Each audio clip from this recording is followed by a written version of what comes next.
Don't Google this alone at night, because the weirdest part isn't what happened, it's what's still happening. In the winter of 1945, a man named Charles Walton left his cottage near the quiet English village of Lower Quinton and walked into the fields like he'd done 1,000 times before. He was 74.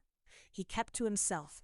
No enemies, no drama, no reason anyone could point to. That afternoon, he didn't come home. At first, people assumed he'd slipped in the cold or gotten lost.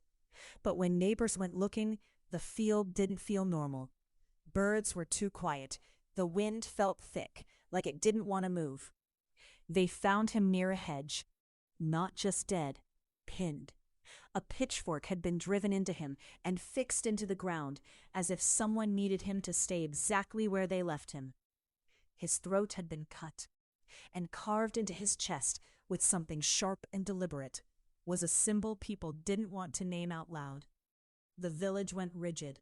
Doors locked early, curtains stayed shut, because Lower Quinton had stories. Old ones, the kind that live in whispers, about curses and rituals and people who knew things about the land. The police questioned everyone, farmers, laborers, strangers who'd passed through. They searched for footprints, for blood trails, for anything that looked like a human mistake. But the field gave them almost nothing. No clear weapon, no solid motive, no confession. And then the rumors started crawling out. Some villagers claimed Charles had argued with someone about a boundary line. Others said he'd been targeted because he was different. But the darkest rumor was the one nobody could prove and nobody could fully forget. That this wasn't just a murder, that it was a sacrifice.